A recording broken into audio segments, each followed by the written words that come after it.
Hello, everyone, and welcome to episode 141 of the True Crime All the Time Unsolved podcast. I'm Mike Ferguson, and with me, as always, is my partner in true crime, Mike Gibson. Gibby, how are you? I'm good, man. How about you? I'm doing great. Good. You and I are recording this episode right before Thanksgiving. We are. So it will come out after Thanksgiving. So hopefully everybody had a good holiday for those of you that celebrate it. And if you didn't, hopefully you just spent some quality time with friends and family. Yeah. Had some nice food, some drink. We should be doing that all the time anyway. Whatever you like the most, hope you did a lot of it. Okay, that covers a pretty wide spectrum, though. You could be talking to some serial killers out there for all we know. Instead of 2, they did 3 this week. Yeah, hopefully not. So, Gibbs, we have some new Patreon supporters. Let's give some shout outs. We had Martini Martin. Hey, Martini. Claire Reed. Hey, Claire. Meliza Weaver. What's up, my Liza? Genevieve O'Keefe. Hey, Genevieve. Grady O. Radio, what's up? Kelly Martin Kim. Hey, KMK. George Blaskowski. Balkowski. Ruthie Laffey. Hey, what's up, Roofy? Did I say Roofy? You said Roofy? I did. Oh, that was a Freudian slip, I think, right there.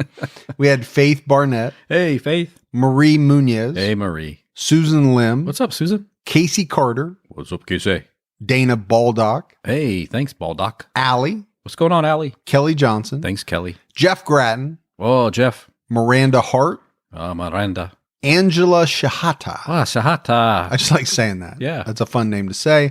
Shaylin McAuliffe. Ooh, McAuliffe. Amber Breeding. What's going on, Amber? Dorothy Carver. Thank you, Dorothy. Becky Griffiths. Hey, Becky. And last but not least, Susan Hoffman. What's going on, Susan? Then if we go back into the vault, Gibbs,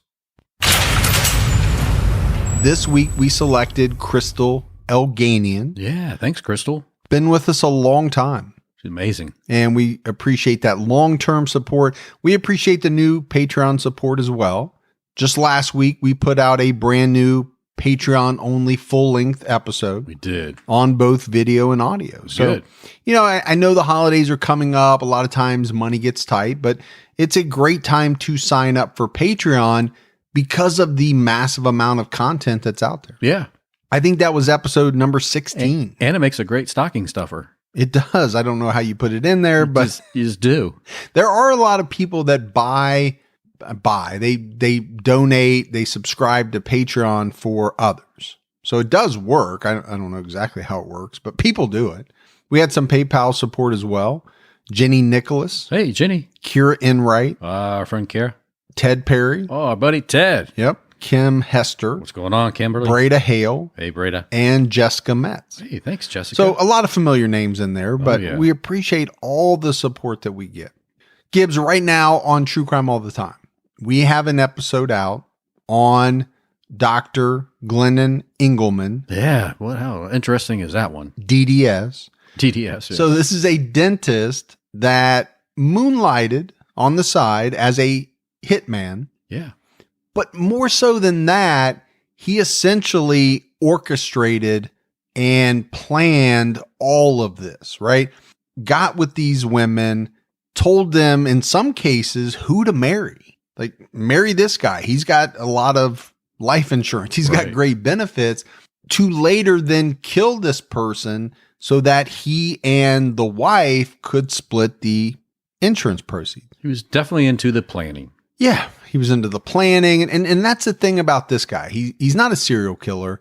He's more of a hitman, murder for hire type person. Right. I don't think he was as much into murder as he was into kind of the entire process of planning and trying to commit a crime, get away with it, outsmart the cops, etc. Definitely had a methodology behind him. Yeah, he did. All right, buddy. Are you ready to get into this episode of True Crime All Time Unsolved? I am. We're talking about the case of Bossier Doe. This was a Jane Doe down in Bossier Parish, Louisiana, an unidentified female that was later identified as Carol Ann Cole. Yeah. And I think I said this on TCAT, Gibbs. This is about as close to a solved case as an unsolved can get. Pretty darn close. So let's jump right in. It was on January 28th, 1981, in the Bossier Parish in the city of Bellevue, Louisiana, that a white, or they thought at the time, possibly Native American female corpse was found off Highway 157 in the woods by a local hunter. This local hunter was named John Chason. He had with him his 2 kids. The body was found in the tree line next to an oil pipeline. So Chason and his kids drove back home and they called the police. Yeah. Which is what you would expect anyone to do who found a dead body. Be the first instinct. Hey, kids, get in the truck. We're going to go home. We got to make a phone call. So police come out. The medical examiner comes out to the site. They estimated that the victim's age was somewhere between 16 and 20 years old. She had been stabbed 9 times, and a knife that was believed to be the murder weapon was found next to her. Convenient. So probably not too hard to at least theorize that this knife that is found right next to the body is most likely the murder weapon. The victim had on jeans with a leather belt, which had a buffalo nickel belt buckle. Yeah, one of those big rodeo style belt buckles. I know you got a few. Oh, sure. You know. They don't have the buffalo on it. I don't have the buffalo nickel on it, but I do have some pretty big belt buckles that I, back in the day, wore with my boots and Stetson hat. Yeah. When I did my country line dancing, I've talked about it before. Yes. And you're probably going to go do it this weekend because you keep bringing it up. I think you missed it. No, we haven't done it in a long time. My wife and I used to go country line dancing. I don't know that I'm in shape. It's quite a workout. Is it? Yes, it actually is. It doesn't sound like it would be, but it really is. Speaking of that, I did see your Garth Brooks is coming out on another tour there. So we're releasing some pay-per-view thing. I know you'll be happy. So you're really not sure. He's either on tour or he's releasing a pay-per-view thing. Hey, there's some news about your Garth Brooks guy. And you keep calling my Garth Brooks guy. So back to this buffalo nickel belt buckle. This is something pretty specific. Yes. Right? Something that you would think somebody would latch onto that is missing a 16 to 20-year-old female. Yeah, I don't think there's a lot of these type of belt buckles floating around, big old buffalo nickel head on it. She was wearing a long sleeve shirt that was white with yellow, pink, and blue stripes. She also had on a tan sweater with a hood. The victim was wearing a white bra, white boxer underwear, white socks with yellow stripes. I mean, it sounds like the typical clothing you would find back in that time frame. I mean, nothing's the rugby style shirts, the, jeans, the socks with the, different color stripe up on top. I mean, it's just what was fashionable back then. Late 70s, early 80s. Yeah. She also was wearing size 7 leather gym shoes. And on the shoes, a name had been written, D. Davies. Her fingernails were freshly painted. She had blonde hair that was shoulder length. So again, we're laying out all of these details because all details are important when you're talking about a Jane Doe, sure, a missing person, and unidentified victim. As police began their investigation into her death, they determined that she had been stabbed and killed about 30 to 45 days prior to her body being found. Now, this is in Louisiana. So it's January, but it's still Louisiana. It's still going to be warm. Well, much warmer than it would be up north where we are. Oh, absolutely, man. Right? January in Ohio, a body is not going to decompose at near the rate that it would in January in Louisiana.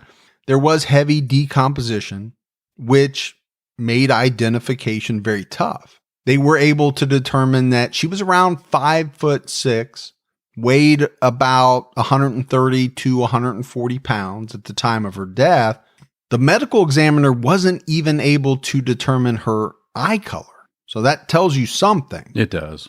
They knew that she wore braces that had recently been removed. And they could tell this from the bonding residue that was still present on her teeth.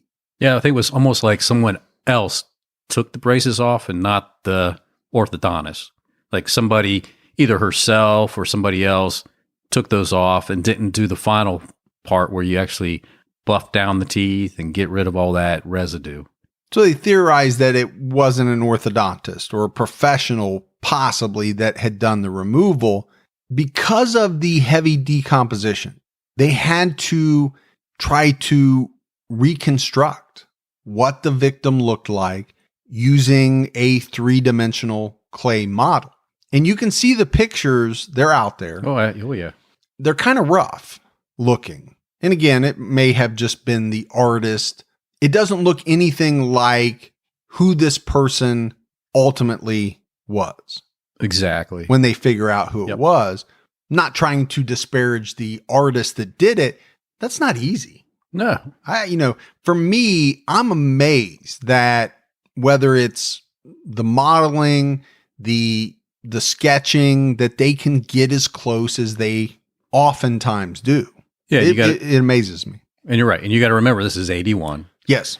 And the methods they use today are so much better.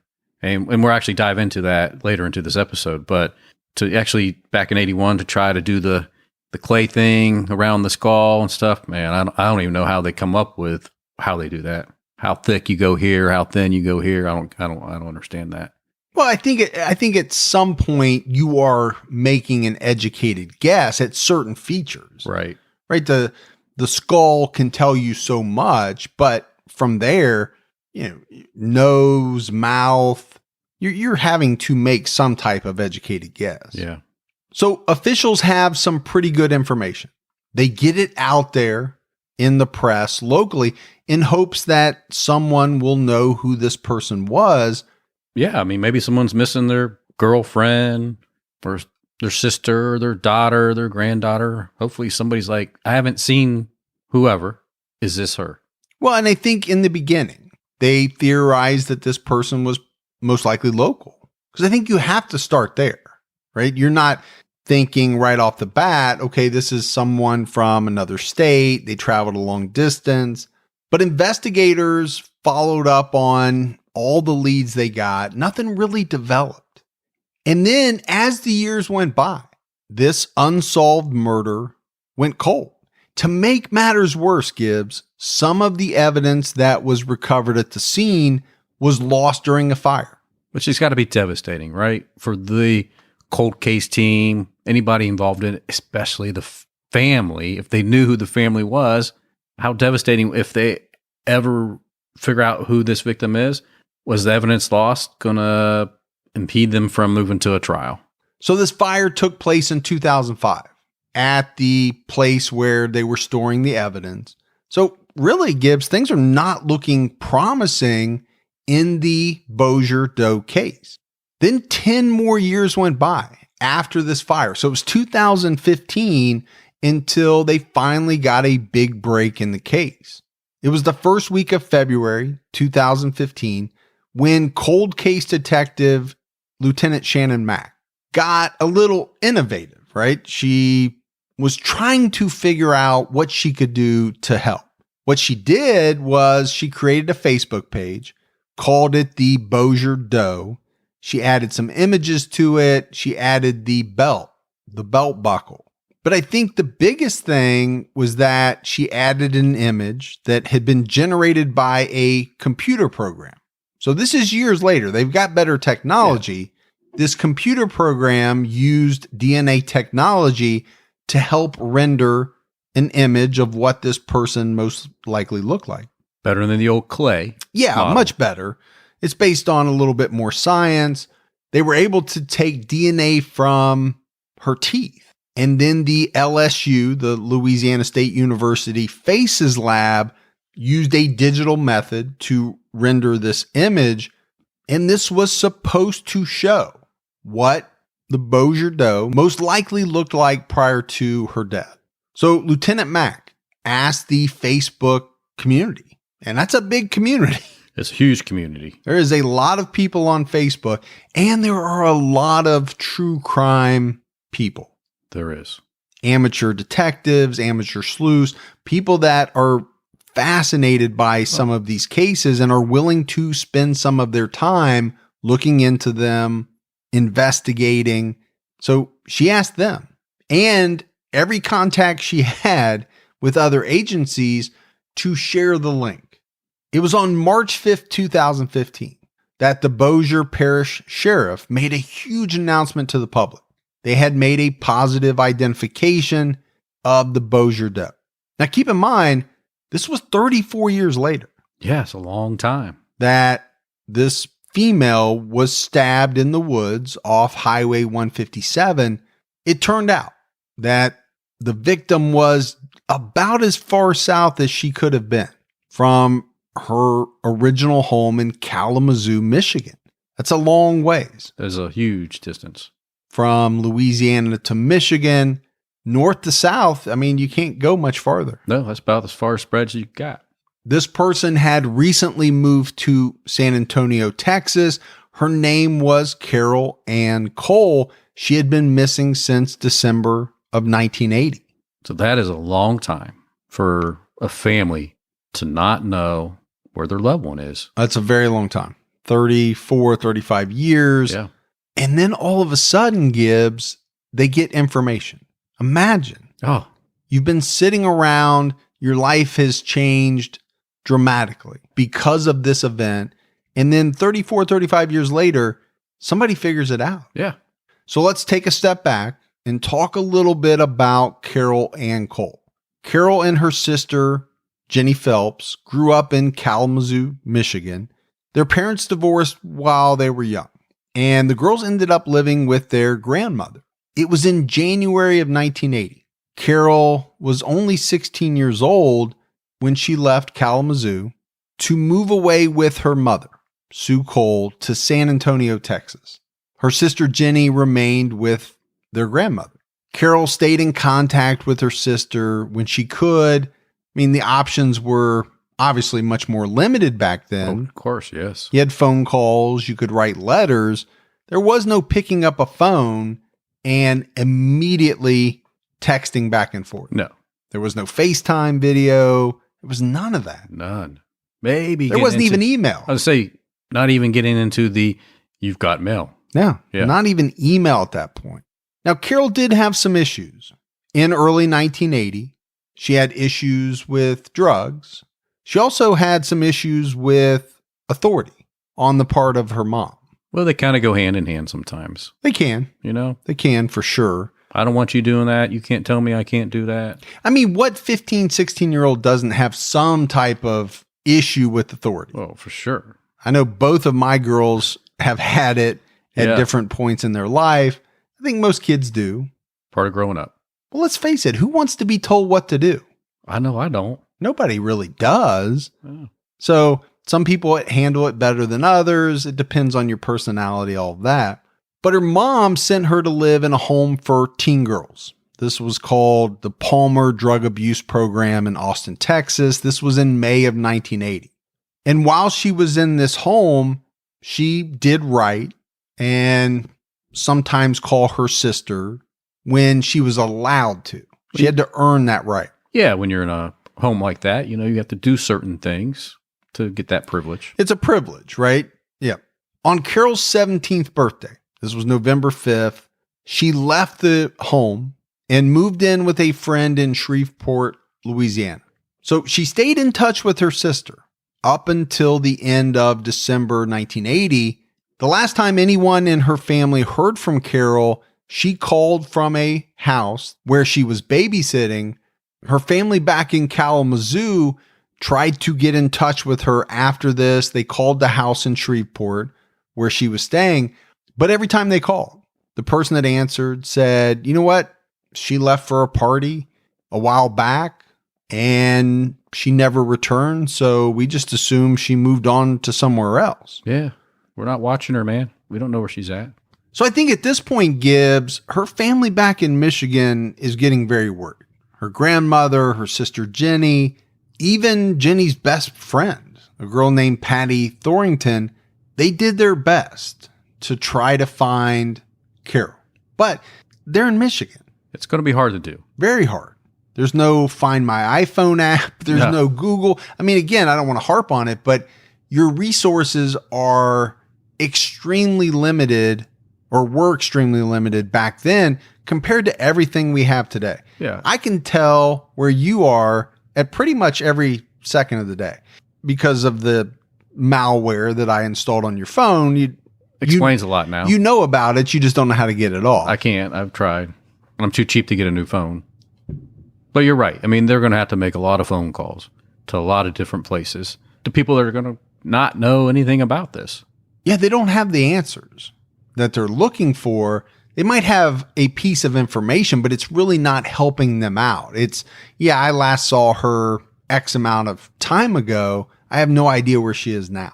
They had some reports that she was staying at a group home. They had some reports that she was staying at a school for religious girls.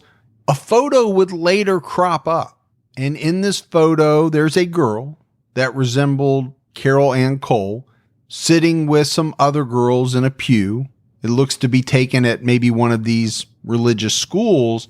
Carol's family eventually filed a missing persons report after they couldn't get in touch with her, but authorities never came up with any information on Carol Ann Cole.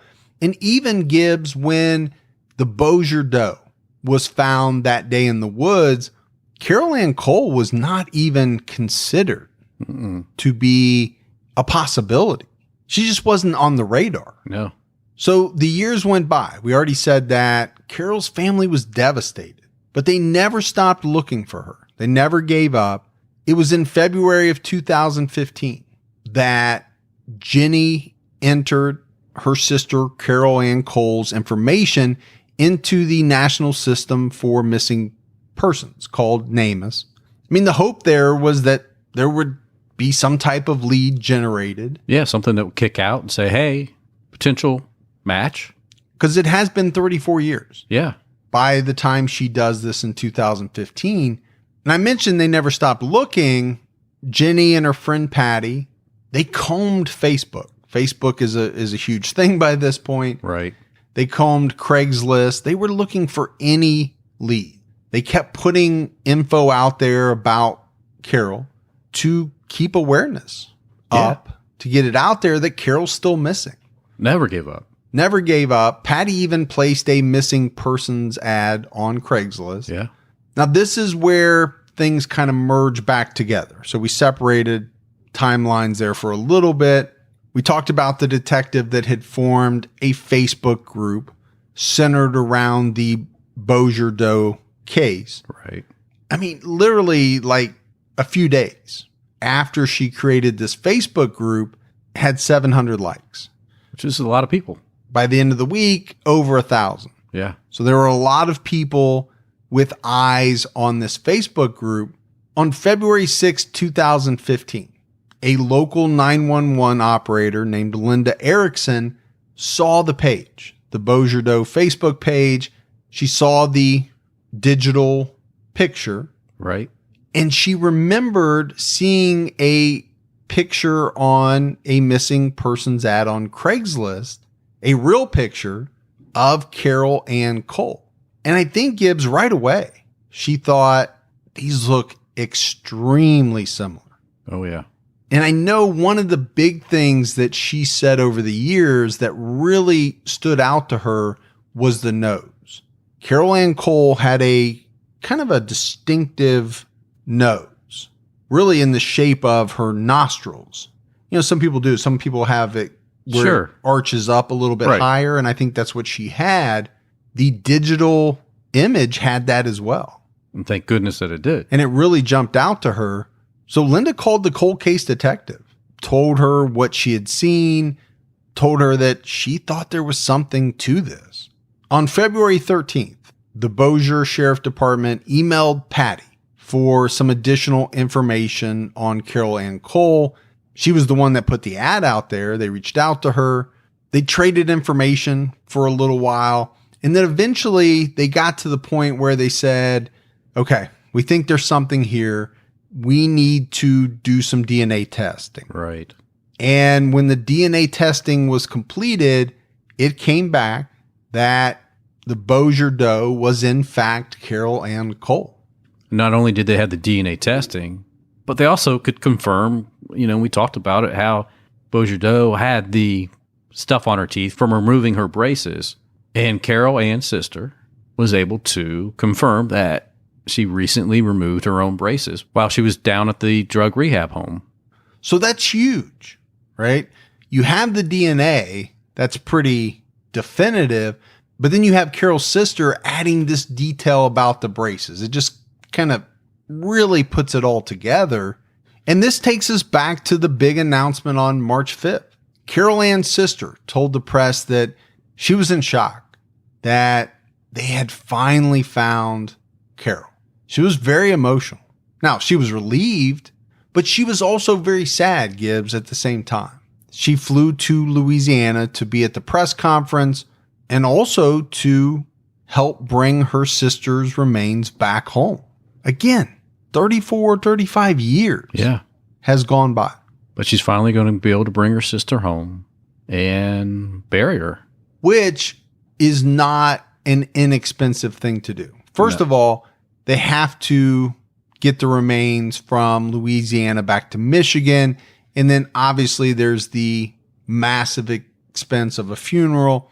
So the family started a GoFundMe page to cover the cost of getting Carol's remains home, the cost of the burial, the headstone, all of that.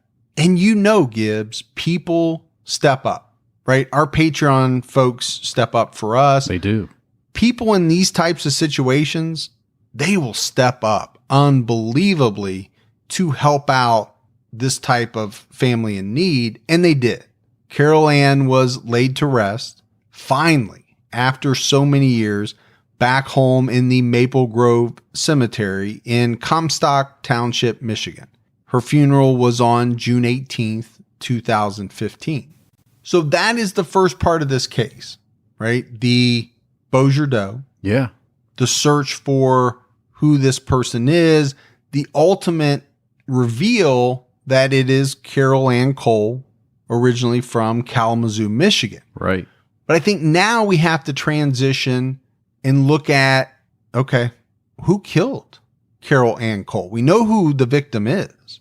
Well, now the detectives have some pieces to the puzzle. Sure. That they can start weaving some things in and out to try to see if they can get to who the potential suspects are. Well, and it's much easier. I shouldn't say easy. It's easier to investigate a case when you know who the victim is. If you don't know who the victim is, you don't know who their friends are. You don't know who their love interests are. You don't know any of that stuff. You don't know who to look at. But there are some possible suspects in this case. And we start with the man who found the body in 1981. We talked about John Chason was out hunting with his young son and daughter when they came across the body of Carol Ann Cole, what would later turn out to be Carol Ann Cole. Police interviewed him back then, and then they interviewed him again after the body was identified. And to me, Gibbs, John Chason is the person that I think most people believe was responsible for the death of Carol Ann Cole. Would you say that's correct? Oh, I would. I mean, his own daughter, who was with him that day when the body was found, is now an adult. She even thinks that he's most likely the person that killed Carol Ann. I mean, her reasoning behind it makes a lot of sense. Yeah, her theory is that he set it up. He took her and her brother out hunting that day because he knew where Carol Ann's body was. Right. So he took them to that area. They happened to stumble, and I'm using air quotes for that word, on the body. And to her, it was like he got them to the general area and kind of just let them walk around. And she said he had that look on his face like, you're getting close. Like Easter, when you're trying to find an Easter basket, And it makes sense because he doesn't want to find the body. That's going to put a lot of suspicion on him. But hey, I've got my 2 young kids with me. Yeah. We just stumbled upon it. One of the issues that his daughter has is he didn't take them on hunting trips. No. This wasn't like a regular thing. Very unique. It is. So, again, having your children with you, it kind of creates this, I don't want to call it an alibi, but it creates a sense of, don't look at me. I'm just the person who happened to be with their kids and we stumbled upon a body. And how traumatizing it is for my kids to find that. I need to take care of them right now, but I'm glad you're out here to take care of the body. His daughter told authorities that her father was an abusive person. She also remembered that he brought a young woman into their home that he had picked up in town, and she said she resembled Carol Ann Cole from her memory, right? This is a long time ago, but she's remembering these things. This was about a month before the discovery of the body. And we said police believe that she was killed about a month or so before the body was found. He told the kids that she had been out hitchhiking. He stopped to help her out, brought her home. Well, he's a nice guy, picking up a hitchhiker. Yeah, he's helping her out. Yeah, bring her back here. Now, sadly, we really don't have much information from John's son because he took his own life in 2008. So we really don't have any details from him.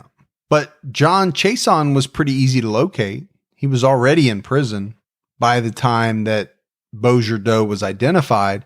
He was in prison for the murder of his estranged wife's mother. So his ex-mother-in-law? Yeah. Boy, he must have really not liked her. I mean, there's some other laws out there, but I mean, come on, that's extreme. But clearly he's got the capacity to murder. Yeah.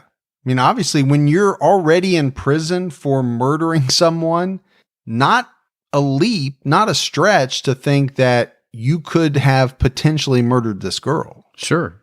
We already know you're capable of it.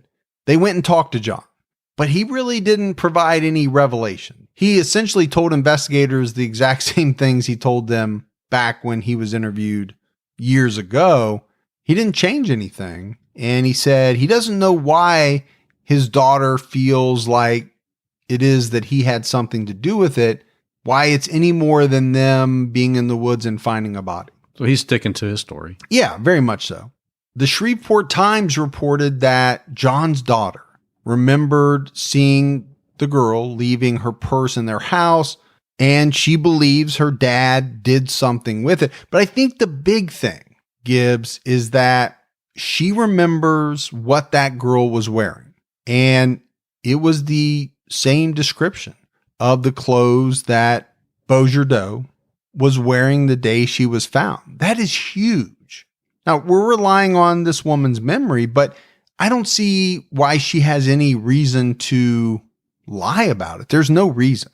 She doesn't gain anything out of it. No. And she's talking about her own father. You know, people don't run down their family because it reflects poorly on them. Sure. So I have to kind of assume she's telling the truth because I don't know what she has to gain. She's not going to be getting a bunch of money from her father. Nothing like that's going to happen. I think she has had plenty of time to think about this. Yep. And when Carol Ann was identified, I think she was able to just put everything together and just wanted to make sure it got out there. And well, because look at it this way, even if she remembered this stuff back then, right. Who was she going to tell? There was nothing to tie. There was no person to tie it to. Exactly. But after 2015, there was Carol Ann Cole. I think she feels really bad. Yeah. That she believes her father murdered this young girl. And then used her and her brother to find the body. That's what I believe. And the evidence looks pretty convincing to me. They find the body, her story about the way that he presented the search for the body, and then the fact that, you know, she remembers seeing all this stuff in the house and seeing her, the Bossier Doe at the time, in her house previously. So investigators know where this guy is. He's in prison, probably not getting out anytime soon if he ever does, but they apparently have not been able to put together the evidence, Gibbs, to charge him with the murder of Carol Ann Cole, at least to this point. So you have to ask the question, Did he do it? And they're just not able to put together the evidence, or did he not do it? Or, And we don't know the answer. No, we don't.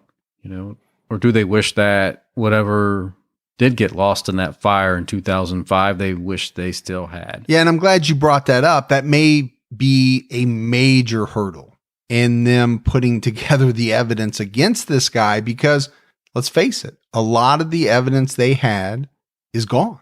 But there are other suspects that we need to talk about. And the next one is Henry Lee Lucas. There's a shocker. Shocker, pretty big name. I mean, the reason why you have to bring Henry Lee Lucas up is because he confessed to the murder. Which he did a lot, right? I was going to say, the problem with Henry Lee Lucas is he confessed to just about every murder he was aware of. I mean, hundreds. And some have been proven that he couldn't have possibly done them. I'm sure there were a lot, and we know there were a lot that he did. Right.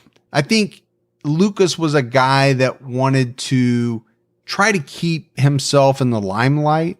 I also think he's a guy that wanted to pad his numbers. That sounds disgusting, but I honestly believe there are killers who get a thrill after they're convicted and incarcerated. What else can they do but talk to the media, talk to police, and say, hey, I got something else for you. I did this. Yeah, they like to play that game. Yes, because that's better than just sitting in prison and reading the same book for the 30th time.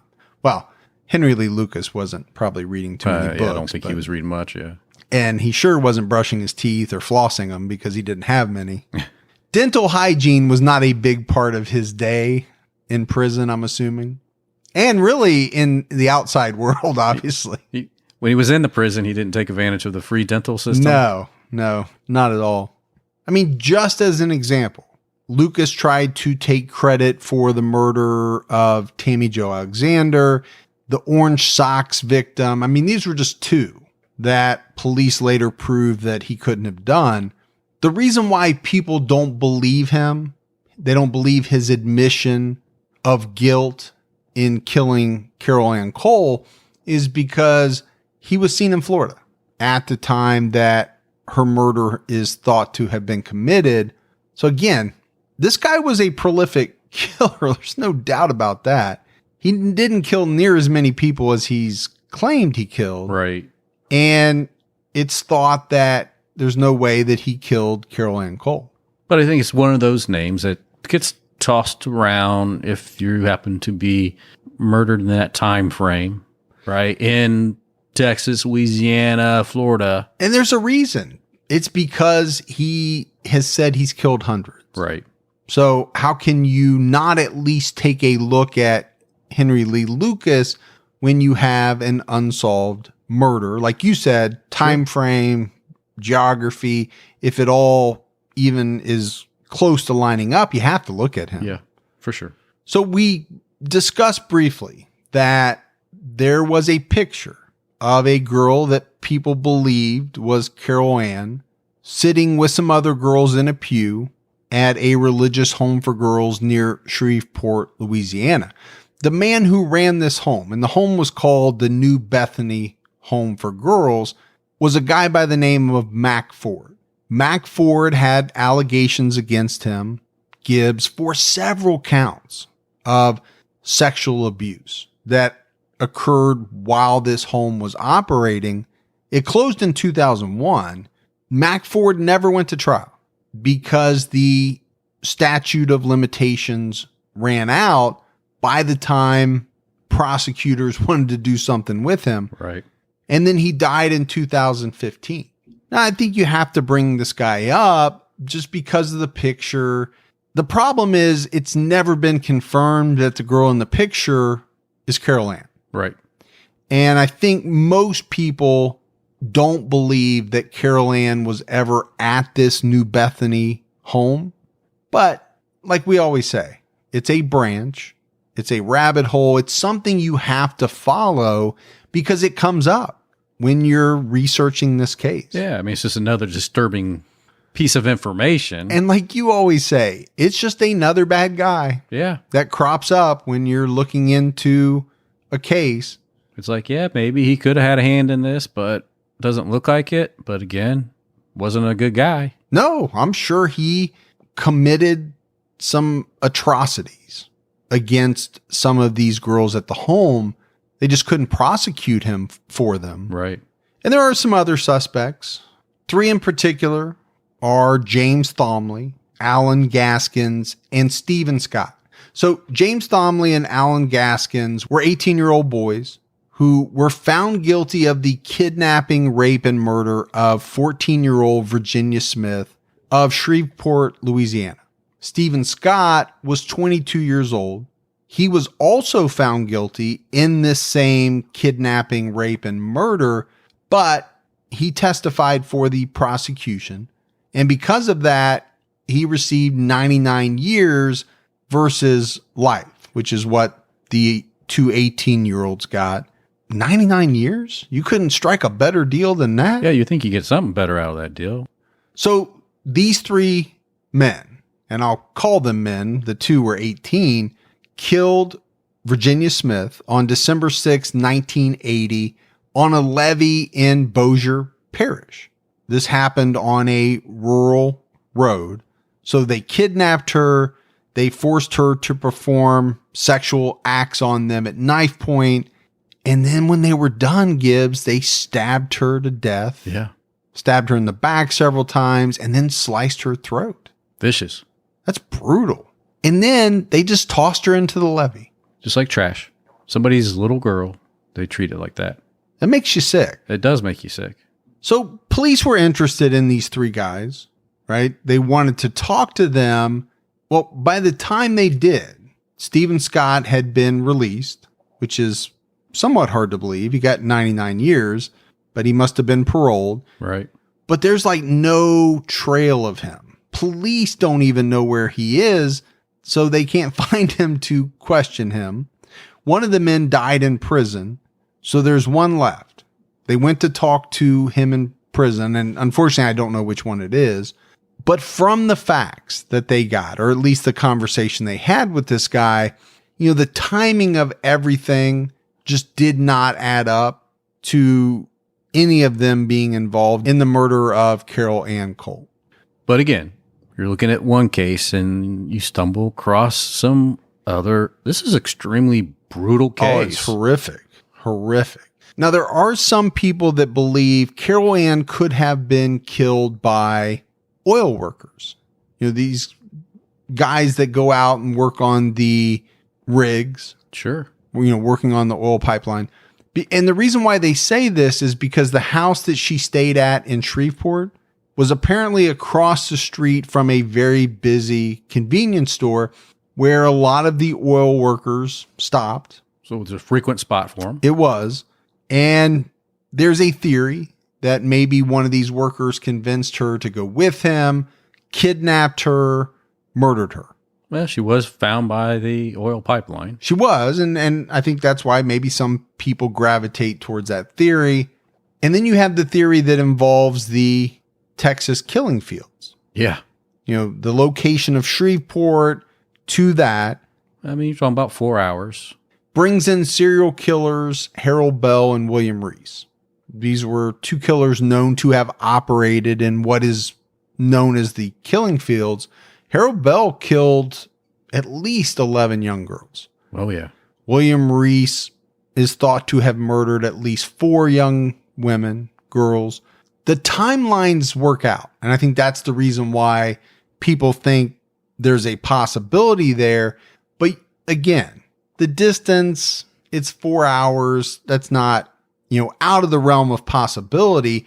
But these are men that are thought to have picked their prey, right, for the lack of a better word, in Texas. Let's say we're in Shreveport for some reason, business, whatever. Like you said, it's unlikely they would put themselves at risk trying that outside of their comfort zone. But again, you just have all these theories pop up, and a lot of the theories are going to center around well-known killers because of timing and somewhat geography. So you're going to have that. Yeah. And when it gives you a name instantly. Yeah. You get name recognition from talking about Henry Lee Lucas. Sure.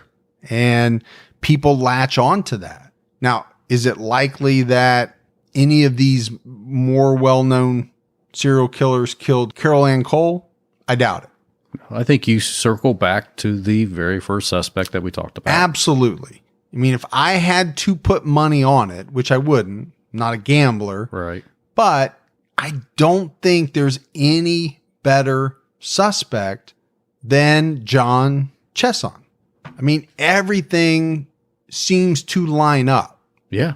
When you have a person's own daughter, flesh and blood, saying, I believe it was my dad, and here's why. I mean, it's not just a wild theory. She believes she was at the house. She remembers what this girl was wearing. It matches. He happens to lead them on a hunting trip that he had never taken them on before. It's all very suspicious. It is. It is. But it doesn't prove anything. It doesn't prove he's a killer. But again, if I had to make a bet, if I had to put money on the line, right, I would lean towards John Chesson. As would I. And I think that's why we say in the beginning, it's unsolved. The murder of Carol Ann Cole is unsolved, but it's about as close to a solved case as you can get without technically being solved. And I guess if it gives you any comfort, we think it's probably him. He's in prison. Doubt he's going to get out anytime soon. So we have a little bit of comfort. Well, comfort in the fact that he's not going to be able to perpetrate this same type of murder against another young girl. Yes, I get that. But that's it. That's the unsolved murder of Carol Ann Cole. There was a lot of people, Gibbs, that I think put a tremendous amount of hard work into this case. Oh, absolutely. From, the cold case detectives, we talked about Shannon Mack, to the 911 operator. Yeah. And then you have Carol's sister and her friend. They worked tirelessly and ultimately were the reason that this 911 operator was able to, make the connection between the real picture and the digital rendering. Well, you're right. Because if the detective didn't put out the new picture on the Facebook page, and if Patty didn't put out the picture on Craigslist, well, then Linda, the 911 operator, would never seen both of those. And like you said, she was able to determine they were the same person by the nostrils and things like that. We would still be sitting here with an unsolved case, an unsolved missing person. Yeah, that's a good point. Not just an unsolved case, an unsolved missing persons case, because we still wouldn't know who it was. Right. But when you look at it, there was a lot of things that had to happen, that had to fall into place for Bossier Doe to be identified as Carol Ann Cole. Yeah. But once she was, then you look at it and you say, okay, her family waited a long time. Right. But they got her back. They were able to bury her. Yep. Back home with them. The only thing we don't have in this case, technically, is justice. Right. Nobody, is paying for the crime. I take comfort, like you said, in the fact that the person that is most likely believed to have been the killer is in prison and probably will never get out. Yeah. We got some voicemails, Gibbs. You want to check those out? Let's hear them. Hey, Mike. Hey, Gibby. This is Britt calling from Warsaw, Kentucky. I am listening to the Nikki Forrest case, and I just want to throw this out there. I'm not so sure the blue sedan exists. Isn't it entirely possible that the boyfriend did something to her and completely made up the fact that she left in another vehicle? Anyway, I love you guys. You're awesome. I listen to you all the time, all the shows, true crime all the time, unsolved, criminology, the reviews are in, quadruple threat. Anyway, thanks so much. Keep doing what you're doing and keep your own time chicken. Bye-bye. Yeah, I definitely think that's a possibility. Oh, there's no doubt. I mean, when a person says what they say, and it's not verifiable. Right. And there's no way to verify that. No. That's what not verifiable means. Yeah. But, all you can do is go on what that person says. It doesn't mean it happened. It means that that's the way they say it happened. Yeah. And hopefully the Troy police looked into that, as deep as they could. So Hey guys, I'm listening to the Austin Axe murders right now, and you mentioned the whole pecan word, and I've got something that my dad used to tell me. Pecan is a nut. A pecan is something you leave in the backseat of your pickup truck on long road trips. So anyway, that's a little bit of intuitiveness for you. Love the podcast. Love what you guys do. Keep up the good work. Keep your own time ticking. I'm team both of you. You both do an amazing job. Both make me laugh on the long road trips I do for work. So keep it going, guys. Thanks. All right. Love it. I actually think that's awesome because it's easy to remember. Yeah. Now, it doesn't mean that a lot of people don't say pecan pie, because a lot of people do. Sure. I say pecan, and I always have. Doesn't mean it's right or wrong, but Well, grab yourself some pecan and go to town. go to town. I'm sure I'll have some, or I will have already had some at Thanksgiving dinner by the time this episode That's true. comes That's out. exactly true. Hi, Mike. Hi, Gibby. This is Amanda from Lebanon. I was just calling to say I enjoy your podcast a lot, and I appreciate all the hard work you guys do. You help get me through my long 10-hour shifts. I'm an X-ray tech, and I X-ray titanium casting, so it's kind of boring, and you guys help break up the monotony of it. Anyways, I'm Team TCAT, and thank you. Awesome. Yeah. She from Lebanon, Ohio? Yep. I'm assuming, too. judging by the accent. Yeah. That's very close. Literally right down the road. Could be related. Just because somebody's close doesn't mean, hey, we're not, it's not that backwater here, man. Doesn't mean we're all related.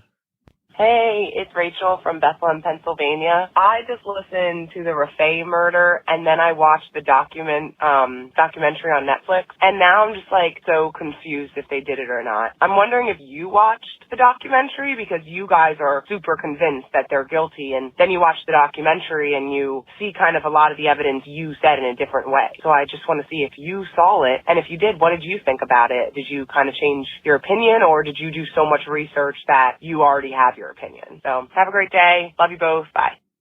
Now, I'll be honest, Gibbs. I watched the documentary. The problem is we did that episode quite a long time ago. We did. So I don't remember the order. I think I'd already seen the documentary by the time that we did the episode, but I cannot remember for sure. And I don't remember everything we said. Obviously, she's saying we sounded pretty convinced in the guilt. What I will say is this. I watch a lot of the true crime documentaries on Netflix and Hulu and different places. They are all told or all done from a very specific point of view. I mean, you can look at them all from making a murderer to this one to that one. It depends on who they have the access to as to what point of view they're kind of going from. So it's kind of hard for me to talk about it because I just don't remember. It's been so long ago. Yeah.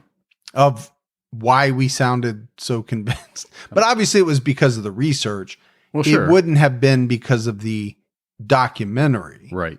And if I watched the documentary before we did the episode, which I believe I did, then that means it didn't change my mind. I'll say that. I'll agree with that. I'm glad you did. Yes. All right, buddy, let's get out of here. That is it for another episode of True Crime All the Time Unsolved. So for Mike and Gibby, stay safe and keep your own time ticking.